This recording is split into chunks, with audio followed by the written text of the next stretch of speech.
امام خمینی نے ہمیشہ اپنی ذاتی زندگی کو کیمرے کی چکا چوند سے دور رکھا، اور شاید آپ نے اپنی زندگی کے آخری لمحات تک اپنی تدبیر پر عمل کی، یہاں تک کہ جب تک آپ زندہ رہے آپ کے گھر کے افراد بھی کیمرے کے سامنے آنے اور انٹرویو دینے سے گریز کرتے رہے۔ 1979 میں جب امام ایران واپس تشریف لائے تو آپ نے قم المقدس میں اپنی زندگی کی شروعات کا فیصلہ کیا۔ اس شہر میں جہاں اپنی تعلیم کے دوران اور انقلاب کے پہلے اور بعد میں آپ کی زندگی نے ہزاروں قسم کے نشیب و فراز دیکھے تھے، آپ نے اپنی زندگی کے 45 سال قم میں گزارے تھے۔ 1919 میں آپ نے ایک عام طالب علم کی طرح اس شہر کی طرف سفر کیا اور پھر یہیں سکونت اختیار کی، یہیں آپ نے اعلیٰ تعلیم حاصل کی، یہاں تک کہ 1964 میں شاہ ایران محمد رضا شاہ پہلوی کی مخالفت کی وجہ سے آپ کو جلا وطن کر دیا گیا، لیکن آپ 14 سال کی جلا وطنی کی زندگی گزارنے کے بعد بھی ایک بار پھر ایران واپس آ گئے اور اپنے داماد آقا اشراقی کے یہاں سکونت اختیار کی۔ آپ کی صحت خراب ہونے کی وجہ سے آپ کو 1980 میں تہران کے دل کے بڑے اسپتال میں داخل کر دیا گیا، اور ڈاکٹر نے آپ سے صاف صاف کہہ دیا کہ آپ قم کو ہمیشہ ہمیشہ کے لیے خیر آباد کہہ دیں، کیونکہ قم کی گرم اور خشک آب و ہوا آپ کی صحت کے لیے زیادہ نقصان دہ ہے، اور آپ تہران کے شمالی حصے میں سکونت اختیار کریں۔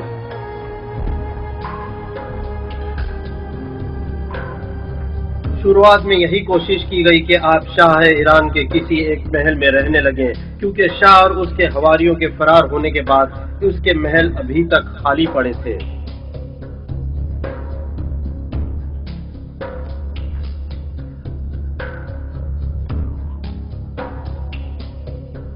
شاہ کے محل اور اس میں پائے جانے والے جاہ و جلالی کے ساز و سامان انسانی سوچ کے باہر تھے۔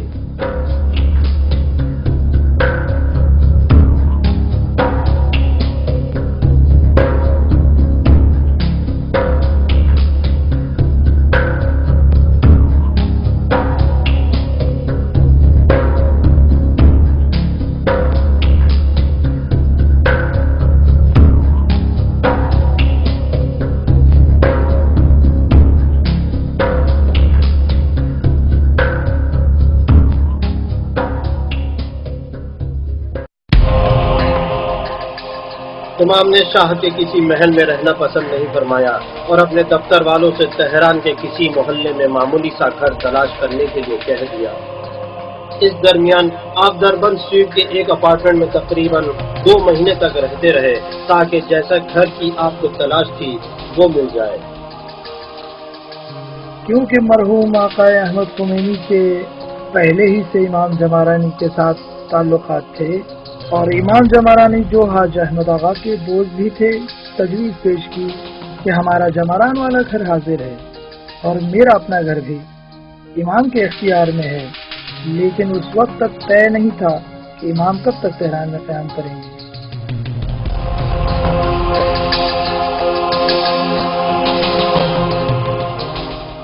15 جولائی 1980 سے امام نے تہران کے ایک محلے جمران میں رہنا شروع کر دیا۔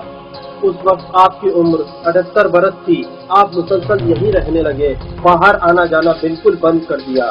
آپ کا انتقال بھی یہی ہوا۔ اس محلے میں آپ نے 8 سال اور 10 مہینے گزارے تھے۔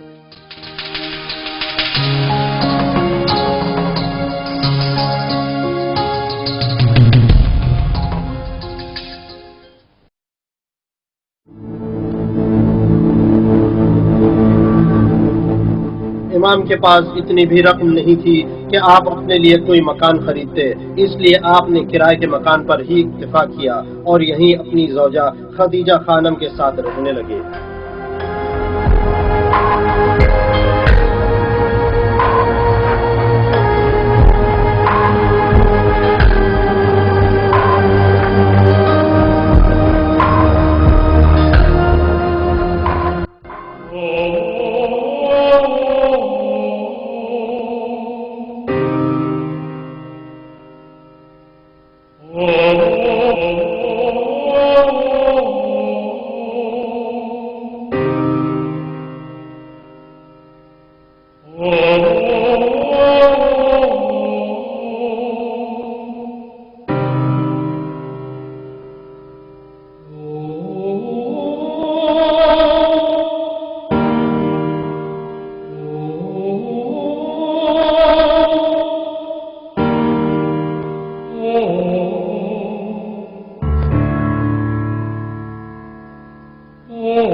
امام نے اپنا زیادہ تر وقت اسی کمرے میں گزارا تھا.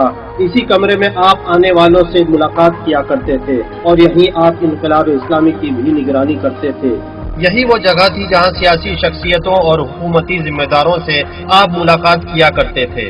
اس کے علاوہ دنیا بھر سے سیاسی، سماجی، علمی ڈیلیگیشن بھی یہی آپ سے ملاقات کرتے تھے. 1979 میں جس دن آپ کی رحلت ہوئی، اس دن سے اس ڈاکیومنٹری کے تیار کیے جانے تک اس کمرے میں تالا پڑا ہوا تھا. آخرکار آپ کی زوجہ جو ابھی باحیات ہے نے حکم دیا کہ المنار چینل کو اس دستاویز کو تیار کرنے کے لیے یہ کمرہ کھول دیا جائے.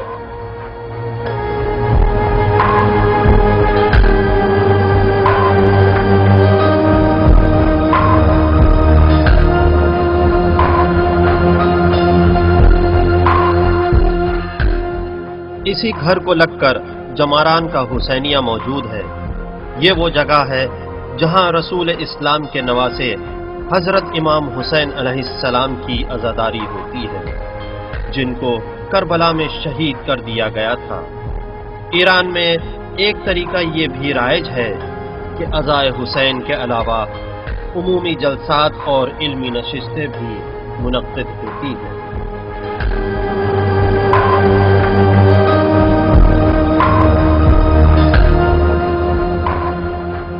یہ چھوٹا سا پل اس گھر میں امام کی آمد کے بعد بنایا گیا تھا جو ان کے گھر کو حسینیہ جمران سے جوڑتا تھا، اور اسی پل کو وہ حسینیہ آنے جانے کے لیے استعمال کرتے تھے.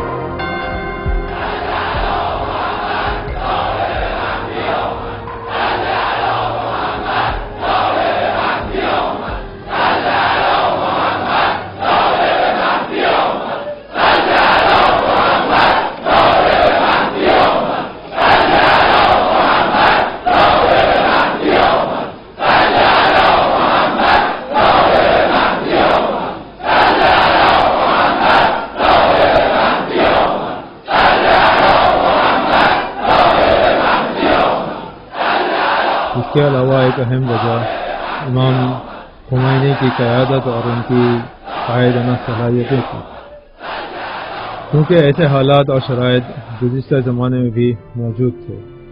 ایران جیسے دوسرے ملکوں میں اس سے پہلے ایسے حالات پیدا ہو چکے تھے، لیکن ان کے پاس امام خمینی جیسا رہبر نہیں تھا.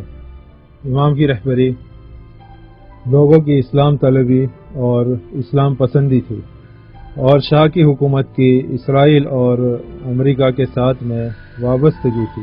یہ تین وجہ اسلامی انقلاب کے اہم اسباب اور ستون تھے.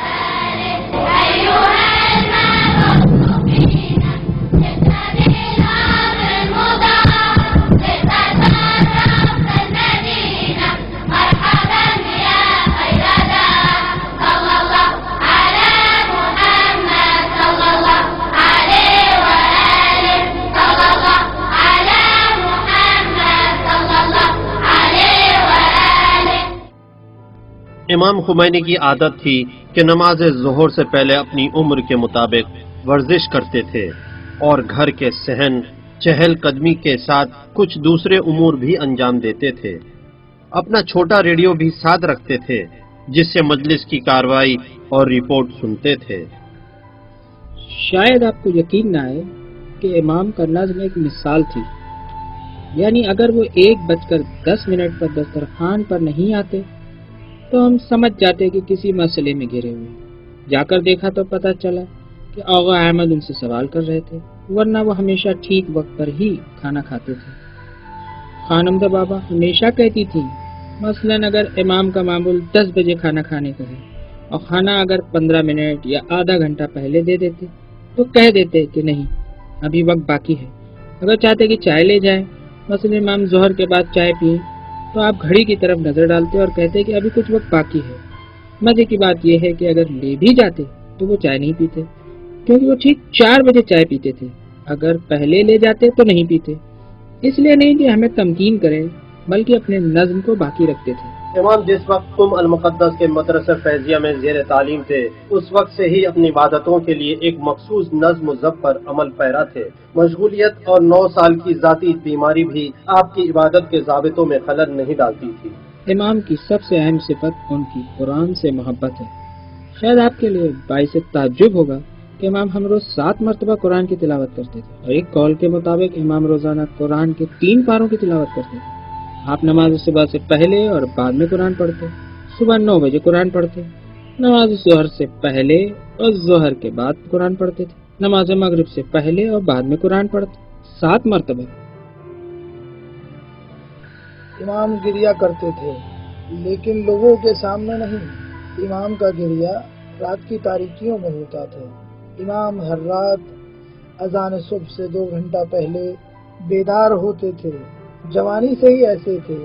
جو لوگ امام سے مانوس تھے وہ جانتے تھے۔ اس وقت جب 16 سال کے طالب علم تھے، ان کی نماز شب کبھی ترک نہیں۔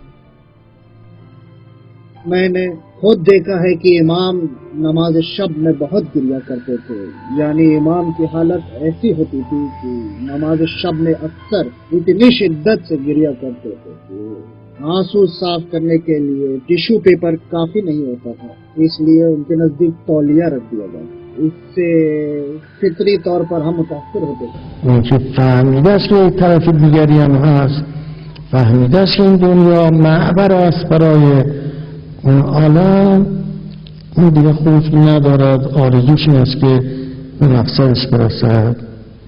الهی حبلی کمال الانقطاع الیک و امر ابصار قلوبنا بضیاء نظرها الیک حتی تخرج ابصار القلوب حجب النور وتصل الى معدن العظمه وتسیر ارواحنا معلقة بعز قدسک.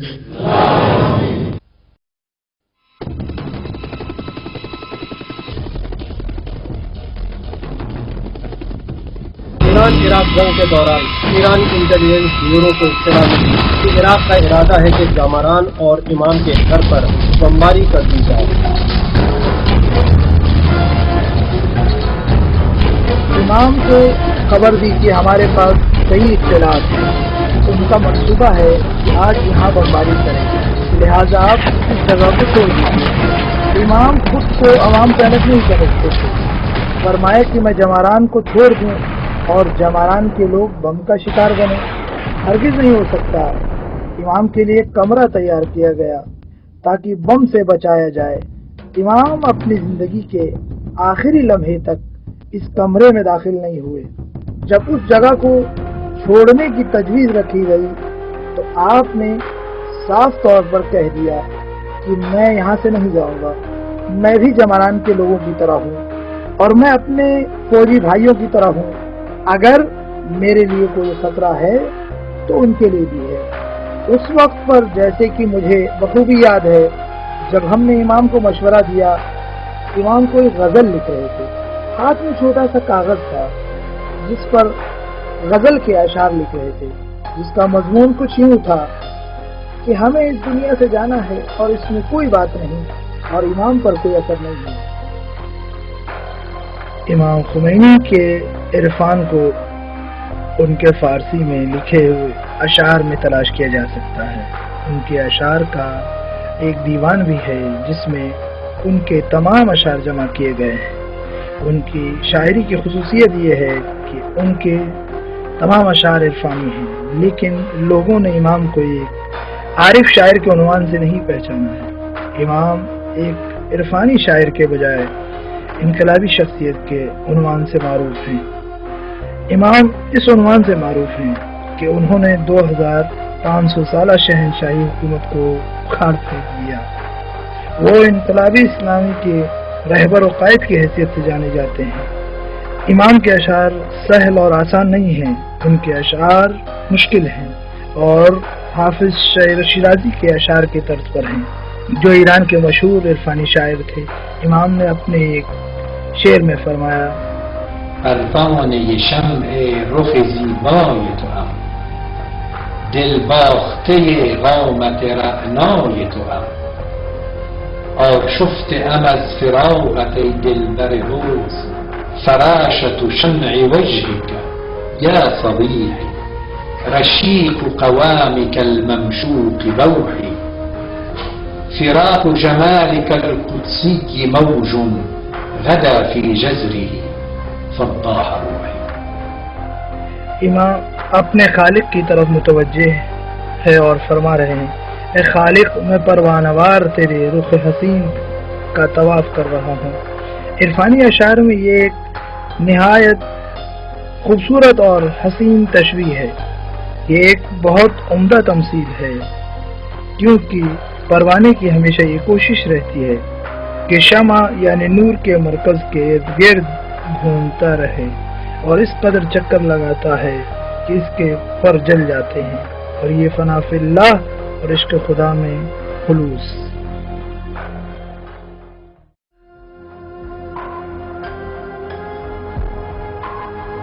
قومی اور سیاسی مسائل میں بے حد مصروفیات کے باوجود آپ اپنے گھر کے لیے ایک مناسب وقت نکال کر ان کی دلجوئی کرتے تھے، خاص کر اپنی اہلیہ خدیجہ خانم اپنے بیٹوں اور پوتوں کے لیے. روزانہ درس ختم ہونے کے بعد تقریباً 20 منٹ کے لیے اذان ظہر تک ہمارے بچوں کے ساتھ کھیلتے تھے. بچے جو کھیل کھیلتے تھے امام ان کے ساتھ وہی کھیل کھیلتے تھے، ہر کھیل کھیلتے تھے.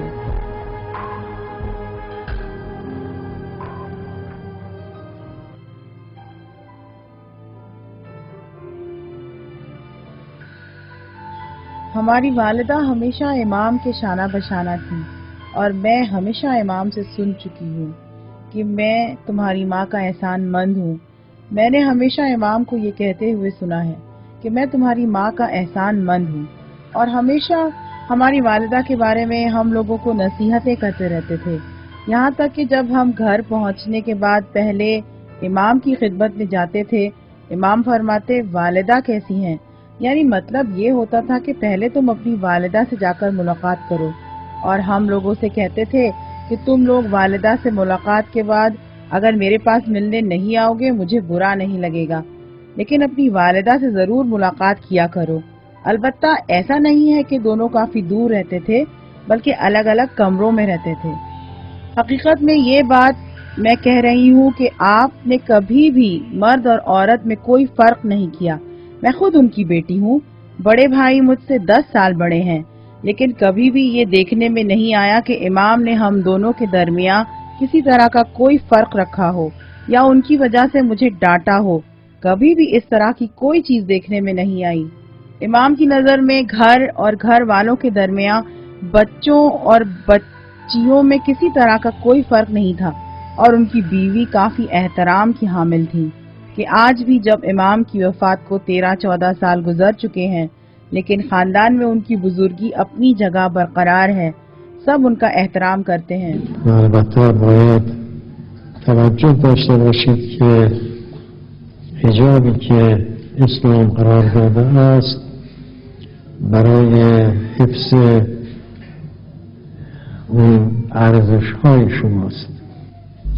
تمام حقوقی که مرد دارد، حق رأی دادن، حق رأی گرفتن، حق مالکیت همه جور، تمام جهاتی که مرد دارد زن هم دارد، لکن هم در مرد یک چیزهایی است که ممنوع است به واسطه مفاسد و هم در زن یک چیزهایی است که ممنوع است به واسطه مفاسد اخلاقی. اون که اسلام جلوش را گرفته چیزهایی که مفسده دار بوده است، چیزهایی که برخلاف عفت زن بوده، و زن را خواسته است که یک حیثیت انسانیش محفوظ باشد و ملعبه در دست مردها نباشد.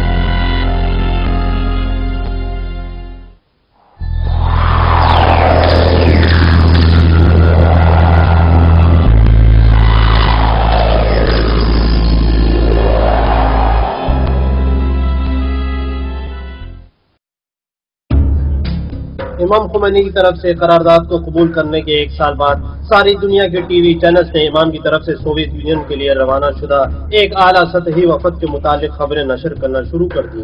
یہ وفد سوویت یونین کے اس وقت کے صدر میخائیل گورباچوف کے لیے امام خمینی کا ایک پیغام لے کر روس جا رہا تھا۔ عرض خدمت ہے کہ ہم روس پہنچے، رات سو کر گزاری، بہت مشکل سے وہ رات گزری تھی کیونکہ وہ غیر اسلامی ملک تھا۔ ساری دنیا امام کے پیغام کے مضمون کو جاننے کے لیے پریشان تھی۔ امریکیوں نے اس سلسلے میں زیادہ چھان بین کرنے کی کوشش کی۔ اکثر لوگوں کا خیال تھا کہ ایران روس کی مدد سے اپنی تجدید نو اور اپنا استحکام چاہتا ہے، ساتھ ہی اپنی فوج کو مضبوط کرنے کے لیے اس کی خرید سے متعلق بھی گفتگو کرنا چاہتا ہے۔ مزے کی بات تو یہ ہے کہ خود میخائیل گورباچوف اور ان کے سیاسی معاون کا بھی کچھ ایسا ہی خیال تھا، لیکن وہاں جو کچھ رونما ہوا اس نے ہر شخص کو حیرت میں ڈال دیا۔ جناب عزت مآب گورباچوف، صدر جمہوریہ سوویت یونین، آپ کے ملک کو درپیش مسئلہ حقیقت میں آزادی، مالکیت یا اقتصاد کا نہیں، بلکہ آپ کا اصل مسئلہ حقیقی خدا پر ایمان کا نہ ہونا ہے۔ یہ وہی مسئلہ ہے کہ جہاں سے آگے جانے کا کوئی راستہ نہیں۔ آپ کی سب سے بڑی اور اصلی مشکل خدا یعنی خالق کائنات کے ساتھ ایک طویل عرصے سے جاری جنگ ہے، جس کا نتیجہ اب سامنے آنے والا ہے، اور وہ یہ کہ کمیونزم کو صرف اور صرف تاریخ کے میوزیم میں ہی تلاش کیا جا سکے گا۔ اس کی وجہ بھی یہ ہے کہ کمیونزم ایک مادی مکتب فکر ہے اور مادیت کے ذریعے بشریت کو عدم معنویت اور روحانیت کے بحران سے باہر نہیں نکالا جا سکتا۔ آج کی مغربی اور مشرقی دنیا کا بھی سب سے بڑا المیہ یہی ہے۔ آج دنیا میں کمیونزم نام کی کوئی چیز نہیں پائی جاتی، لہذا میری آپ سے خصوصی گزارش اور خواہش یہ ہے کہ آپ کمیونزم کے تانے بانے کو توڑنے کے چکر میں مغربی دنیا کے اسیر اور امریکہ کے غلام نہ بن جائیں۔ میری یہ خواہش ہے کہ آپ اسلام سے متعلق سنجیدہ طور پر تحقیق و جستجو کریں، ایسا اس لیے نہیں کہ ہمیں اور مسلمانوں کو آپ کی ضرورت ہے، بلکہ اس لیے کہ اسی کے ذریعے تمام اقوام عالم کو چین و سکون فراہم کیا جا سکتا ہے اور اسی کے ذریعے ان کو نجات دی جا سکتی ہے۔ یہی وہ راستہ ہے جس کے ذریعے بشریت کی بنیادی مشکلات کو حل کیا جا سکتا ہے۔ والسلام علی من اتبع الہدی۔ یہ وفد ایران واپس آ گیا، لیکن امام کے پیغام کا جواب نہیں آیا، یہاں تک کہ 2 مہینے کے بعد اس وقت کے روس کے وزیر خارجہ ایران کے دورے پر آئے اور اپنے ساتھ امام کے پیغام کا جواب بھی لے کر آئے۔ از حضرت امام بسیار متشکرم از دادن فرصت برای ملاقات با شما. Желаю вам доброго здоровья. Спасибо большое. Мутшакер. У меня есть поручение Ваше Пресвященство вручить посланничество, ответное послание Михаила Сергеевича Горбачева. Товарищ Горбачев Михаил Сергеевич указывает послание, что ваше обращение к генеральному секретарю ЦК КПСС наполнено глубоким философским смыслом. Все советские руководители, все члены советского руководства ознакомились с текстом вашего послания. Безусловно, со многими фундаментальными положениями мы согласны, а некоторым можно и спорить. امام خمینی نے روس کے وزیر خارجہ کی بات کو کاٹتے ہوئے فرمایا کہ ولی ایشون بگیم که من میخواستم که جلوی شما یه فضای بزرگتر باز کنم. Спасибо за это послание. Передайте ему, что я бы хотел поговорить с ним в более общем плане. Но тем не менее, на то свое послание я ответ не получил. امام حیرت و تعجب میں ڈوبے ہوئے روس کے وزیر خارجہ کی طرف توجہ کیے بغیر کمرے سے باہر تشریف لے آئے۔ وزیر خارجہ نے جلدی جلدی تہران کو ترک کر دیا، لیکن اس بار ان کے سوٹ کیس میں جواب کے بجائے متعدد سوالات پائے جاتے تھے۔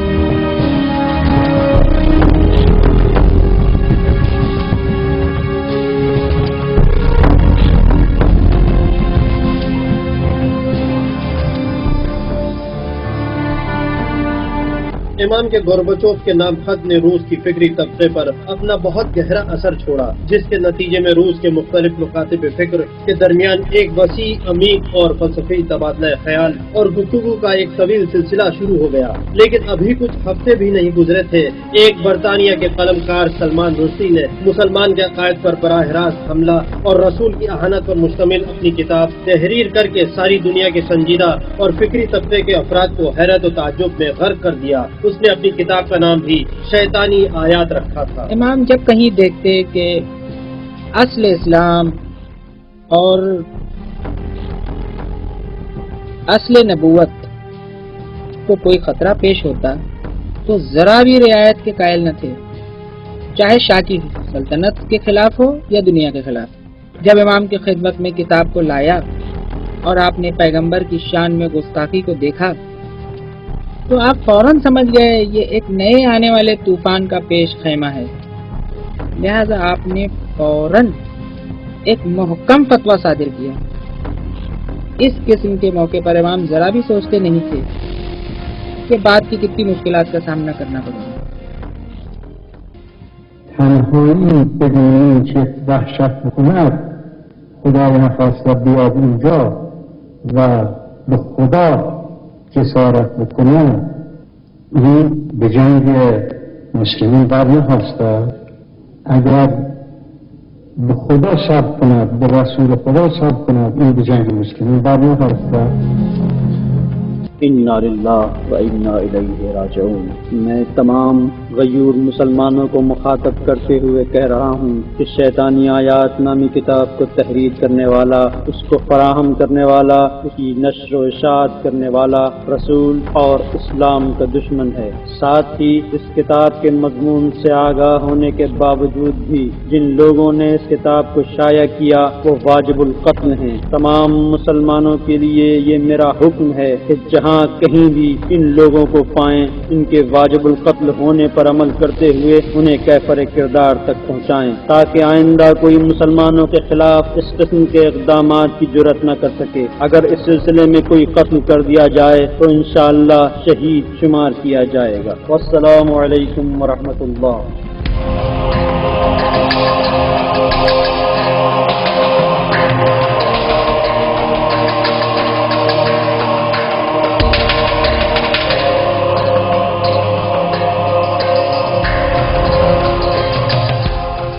امام خمینی کے اس فتوے کو سیاسی دنیا میں بہت شدید مخالفت کا سامنا کرنا پڑا۔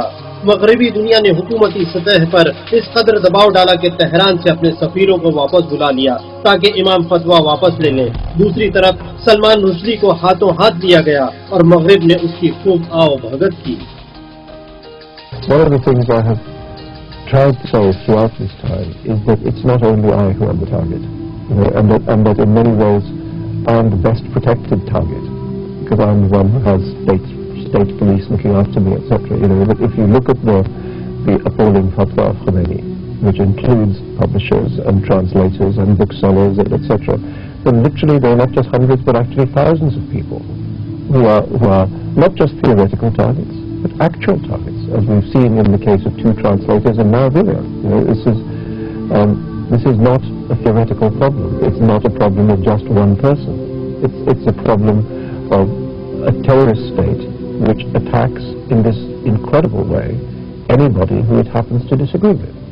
لہذا انہوں نے ایک کھوکھلے اور بے سر و پیر کے آدمی کو پیغمبر اسلام کی اہانت پر آمادہ کیا کہ وہ آپ کی شان میں گستاخی کرے اور خطاب لکھے، پھر اس کو نشر کرے، انعام سے نوازے۔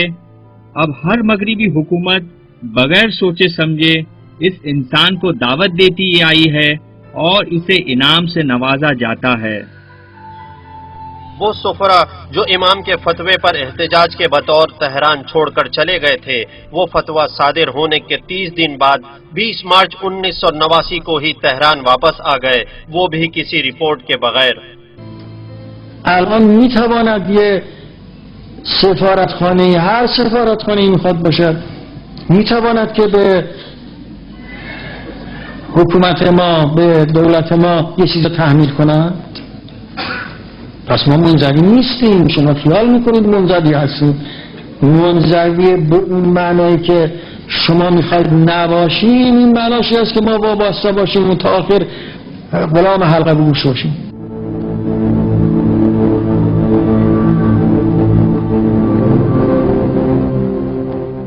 1989 کے آغاز میں دنیا کے سارے radio station, T V channel, اخبارات اور رسالے صرف ایک ہی موضوع پر گفتگو کر رہے تھے، اور وہ یہ کہ امام کے بعد آپ کا جانشین کون ہوگا.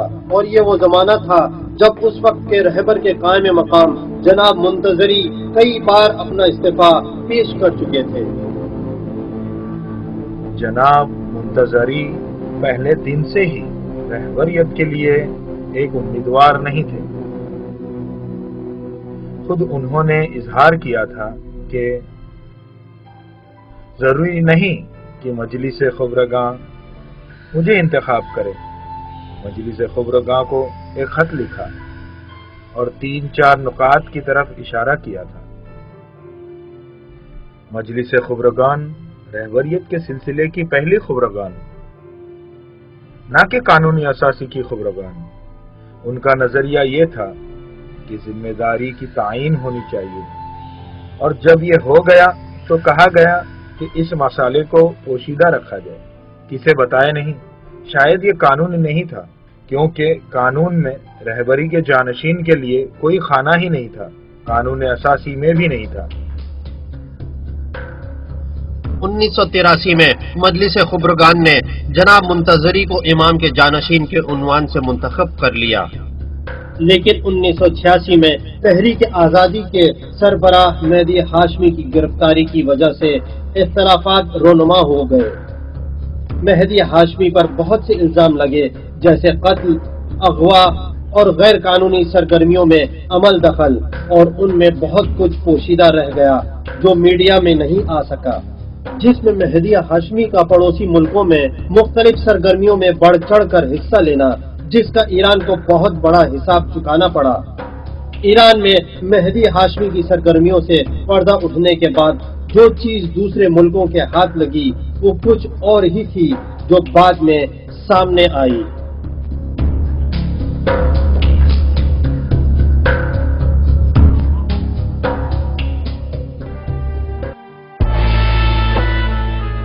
انیس سو 87 میں ایرانیوں نے ہر سال کی طرح اس سال بھی حج کے دوران مشرکین سے براءت کے لیے ایک ریلی نکالی.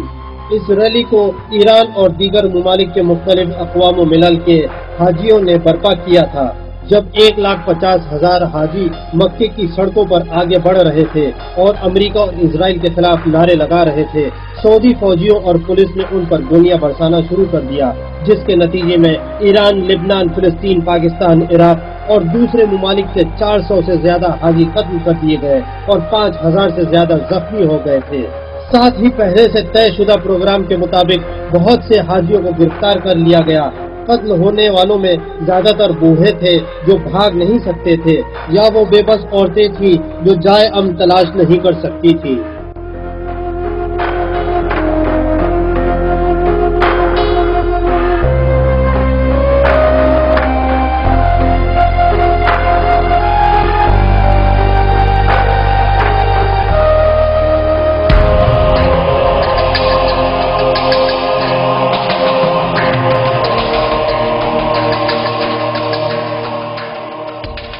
جناب منتظری کا فقہی اور انقلابی سابقہ اچھا تھا.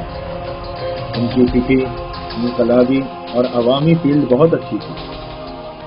لیکن 1366 شمسی میں ان کے داماد کے بھائی سید مہدی ہاشمی گرفتار کر لیے گئے، اور امام اور دیگر افراد کی تاکید کے باوجود مہدی ہاشمی کو جناب منتظری اپنے دفتر سے الگ کرنے میں ناکام رہے. بلکہ اس حادثے کے بعد جناب منتظری نے اپنا رد عمل ظاہر کیا.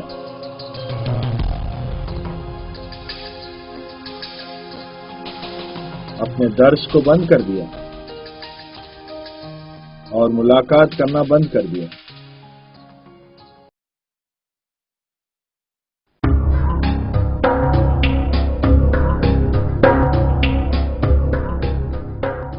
منتظری صاحب کے داماد اور دفتر کے منتظم ہادی ہاشمی نے اپنے بھائی کو آزاد کرانے اور دوسرے پر الزام موڑنے کے ممکنہ اقدامات انجام دے ڈالے، جیسے جناب ہاشمی رفسنجانی کے نزدیکی افراد اور بعض امریکی اہلکاروں کے مابین اسلحہ کی خریداری پر مبنی مذاکرات سے متعلق اطلاعات کو B B C radio Monte Carlo اور لبنان کے ایک میگزین کے حوالے کر دیا۔ امریکیوں سے ایرانیوں کے اسلحہ کی خریداری لبنان میں قید امریکی افراد کی رہائی کے عوض عمل میں آئی تھی۔ ابھی اس فتنے کی آگ بجھنے بھی نہیں پائی تھی کہ مہدی ہاشمی کے طرفداروں نے ہاشمی رفسنجانی کے خلاف ایک دوسرا فتنہ کھڑا کر دیا۔ اس مرتبہ امریکہ کے نیشنل سیکیورٹی کا چیف میکفرلین اچانک تہران ہوائی اڈے پر رونما ہوتا ہے۔ میڈیا میں خبر چھپ جاتی ہے کہ جناب ہاشمی رفسنجانی سے ملاقات کے لیے آیا ہے، لیکن میکفرلین تہران کے آزادی ہوٹل میں 3 دن رک کر واپس چلا جاتا ہے۔ ہاشمی رفسنجانی نے پریس کانفرنس بلائی اور صاف صاف کہہ دیا کہ امریکی خود مجھ سے رابطہ برقرار کرنا چاہتے ہیں، جبکہ میرا ایسا کوئی ارادہ نہیں ہے۔ دو بھائیوں ہادی اور مہدی کا مسئلہ ایران کے داخلی حدود کو پار کرتا ہوا سرحدوں سے باہر نکل گیا۔ یہ وہ زمانہ تھا جب جناب منتظری صاحب ان دونوں کی حمایت کر رہے تھے۔ منتظری صاحب کی اپنی دفتر کے منتظم کی پشت پناہی عوام اور میڈیا پر اپنا اثر چھوڑ رہی تھی۔ 10 دسمبر 1987 کو امام خمینی نے جمہوریہ اسلامی ایران کی اس وقت کی حکومت کے ذمہ داروں کے ساتھ اپنے گھر پر ایک ہنگامی میٹنگ طلب کی۔ جناب منتظری بھی اس میٹنگ میں شریک تھے۔ بسم الله الرحمن الرحیم که من زحمت دادم که آقایان تشریف بیارند. جهت مهمش این بود که این وصیت‌نامه سیاسی الهی من یکیش باید به مجلس برد و یکیش به خراسان، به آستانه. آقایون کسی را تعیین کنم، اشخاصی را که اونو ببرن به مجلس و اشخاصی را که ببرن به چیز، با یکی از این آقایون خودم ببرن به مشهد. شما تعیین کنید 2 نفر 2 نفر 2 نفر را که همراه این برن. یعنی من تعیین کنم یا آقایون فهمید که همه اس میٹنگ کو مغربی میڈیا نے بہت زیادہ اہمیت نہیں دی، جبکہ امام کا وصیت نامہ جو زیادہ تر سیاسی پہلو کا حامل تھا اس وقت مورد بحث قرار پایا جب جناب منتظری کا استعفیٰ اور امام کے جانشین کا مسئلہ نہایت حساس بن گیا تھا۔ وصیت نامے میں کس قدر تبدیلیاں ہوئیں یہ کافی عرصے تک سامنے نہیں آ سکا۔ یہ تبدیلیاں آئندہ رونما ہونے والی بڑی اور اہم تبدیلیوں کا مقدمہ تھی، وہ تبدیلیاں جو ایرانی قانون کو بھی شامل تھی، خصوصاً امام کے بعد آپ کے جانشین اور رہبر کے انتخاب سے متعلق بند۔ اس میٹنگ کے کچھ مہینے گزرنے کے بعد امام کے براہ راست حکم کی بنیاد پر مہدی ہاشمی کو گرفتار کر لیا گیا اور ان پر لگے ہوئے متعدد الزامات کی فہرست امام کی خدمت میں پیش کی اور اس کے 1 مہینے بعد ان کو سزائے موت دے دی گئی۔ ظاہر ہے جناب منتظری اس اقدام سے ناراض تھے۔ جناب منتظری کے انہی سب فیصلوں کی بنیاد پر یہ قطعاً ممکن نہیں تھا کہ ایک ایسے شخص کشتی انقلاب کا ناخدا بن جائے اور رہبریت کے مقام پر فائز ہو اور مستقبل میں نظام اسلامی کی رہبری کریں۔ جانشین کا عہدہ نہیں دیا جا سکتا ہے۔ حقیقت تو یہ ہے کہ رہبری کے صفات میں شجاعت، استحکام اور حق بیانی نہایت ضروری ہے۔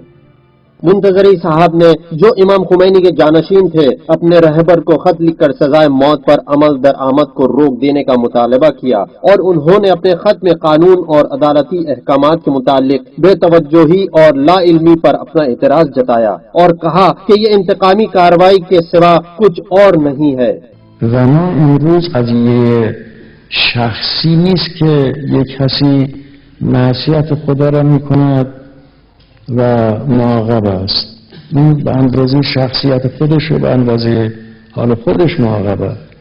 ما اگر امروز البته با هم بکنیم قضیه یک ملت در کار است، قضیه ملت‌های اسلامی در کار است، قضیه اسلام در کار است، قضیه ارزش‌های الهی در کار است. ولو اینکه هر مقدار هم یک نفری آدمی باشد که به ظواهر خیلی اعتقاد داشته باشد و خیلی هم دنبال ظواهر باشد، لیکن وقتی که در قلبش هوای نفسانی باشد، قهرن این هوای نفسانی او را دنبال میکند. این هوای نفسانی در همه هست، نمیشد تعرضش نمیشد کرد. البته در موقع اگر خدای نخواسته یه وقت ما ببینیم که میخواد یه همچی چیزی واقع بشد، تکلیف شرعی این است که با هر تبطیلی که میشد جلوشو بگیریم، ولو به افشا کردن، ولو به این که یک نفری را قربانی کنیم برای یک ملت، یک دسته را قربانی کنیم برای یک ملت. جناب منتظری نے مرصاد آپریشن کے بعد جو منافقین کا کما کرنے کے لیے انجام دیا گیا، امام خمینی کو ایک خط لکھا، اور یہ خط افسوس کے ساتھ کہنا پڑ رہا ہے کہ بجائے اس کے کہ اسے امام کو دیا جاتا، London radio, B B C اور دنیا بھر کے سارے میڈیا کو دیا گیا، اور دشمن نے اس کا غلط استعمال کیا۔ اس موقع پر امام نے سخت قدم اٹھایا اور جناب منتظری کو رہبری سے معزول کر دیا یا اپنی نیابت کے مقام سے معزول کر دیا۔ میں آپ کو نصیحت کرتا ہوں کہ آپ گزشتہ غلطیوں کو تکرار نہ کریں۔ میری آپ کو یہ نصیحت ہے کہ اپنے ارد گرد سے ایسے افراد کو دور کر دیجئے جو مخلص نہیں ہیں۔ اسلامی نظام کے دشمنوں سے خود کو محفوظ رکھنے کی کوشش کیجئے جو اسلامی لباس میں آپ کے پاس موجود ہیں۔ میں تہ دل سے آپ کا شکر گزار ہوں کہ آپ نے جانشینی کے فرائض کے سلسلے میں یہ کہا کہ میں اس امر کو انجام نہیں دے سکتا۔ آپ کا استعفیٰ قبول کر لیا گیا۔ امام کی زندگی کے آخری ایام واقعات و حوادثات سے بھرے ہوئے تھے۔ سن و سال بڑھ جانے اور اپنی جسمانی کمزور حالت کی بنا پر آپ ایک دن بھی آرام و سکون سے نہیں بیٹھ سکے۔ ابھی جنگ ختم بھی نہیں ہوئی تھی کہ آپ نے میخائیل گورباچوف کے نام ایک پیغام ارسال کیا، سلمان رشدی کے قتل کا فتویٰ صادر کیا، جناب منتظری کو معزول کیا اور ایران کے قانون میں تبدیلیاں کر کے اس کی اصلاح کی۔ یہ تمام واقعات جون کے مہینے سے پہلے کے ایام کے ہیں، وہ غم انگیز مہینہ جو آہستہ آہستہ قریب آتا جا رہا تھا۔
امام خمینی نے ہمیشہ اپنی ذاتی زندگی کو کیمرے کی چکا چوند سے دور رکھا، اور شاید آپ نے اپنی زندگی کے آخری لمحات تک اپنی تدبیر پر عمل کی، یہاں تک کہ جب تک آپ زندہ رہے آپ کے گھر کے افراد بھی کیمرے کے سامنے آنے اور انٹرویو دینے سے گریز کرتے رہے۔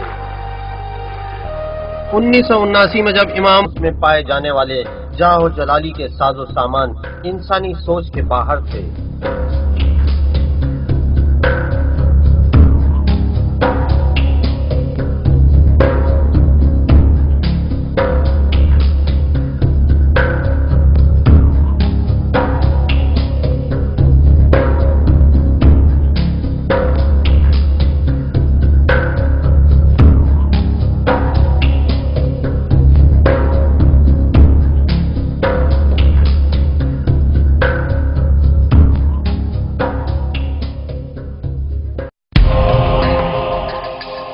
امام نے شاہ کے کسی محل میں رہنا پسند نہیں فرمایا اور اپنے دفتر والوں سے تہران کے کسی محلے میں معمولی سا گھر تلاش کرنے کے لیے کہہ دیا۔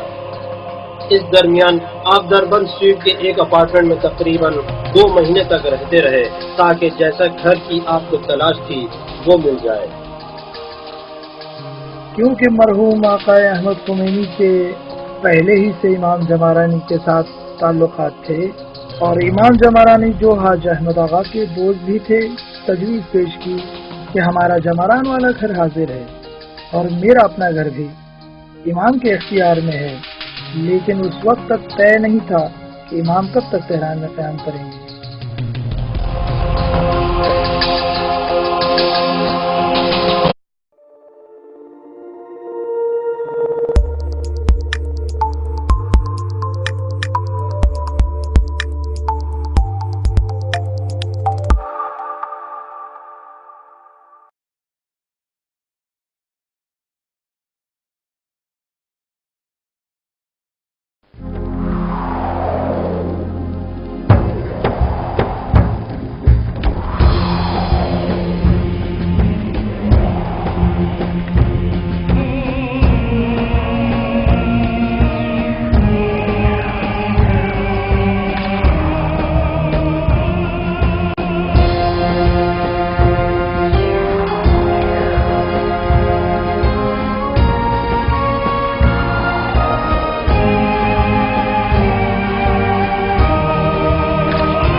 جولائی 1980 سے امام نے تہران کے ایک محلے جمران میں رہنا شروع کر دیا۔ اس وقت آپ کی عمر 78 برس تھی۔ آپ مسلسل یہی رہنے لگے، باہر آنا جانا بالکل بند کر دیا۔ آپ کا انتقال بھی یہی ہوا۔ اس محلے میں آپ نے 8 سال اور 10 مہینے گزارے تھے۔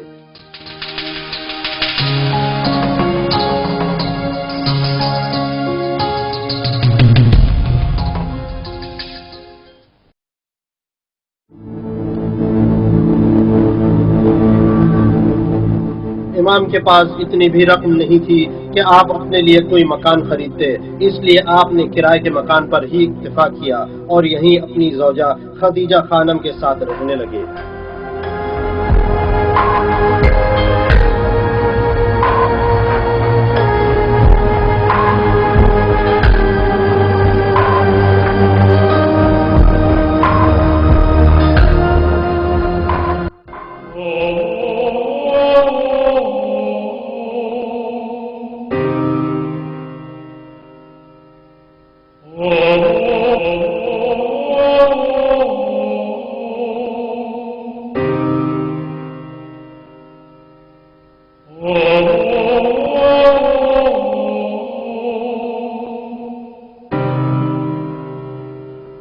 ایران واپس تشریف لائے تو آپ نے قم المقدس میں اپنی زندگی کی شروعات کا فیصلہ کیا۔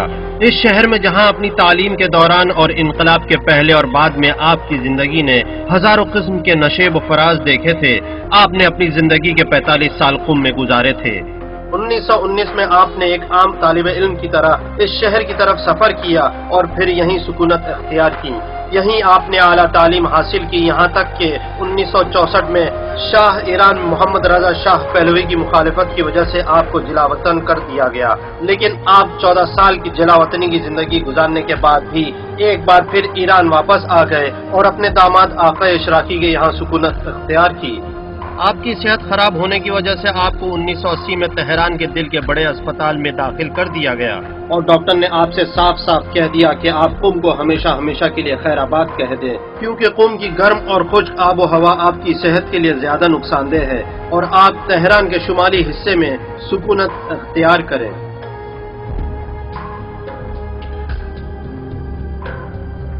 شروعات میں یہی کوشش کی گئی کہ آپ شاہ ایران کے کسی ایک محل میں رہنے لگیں، کیونکہ شاہ اور اس کے حواریوں کے فرار ہونے کے بعد اس کے محل ابھی تک خالی پڑے تھے۔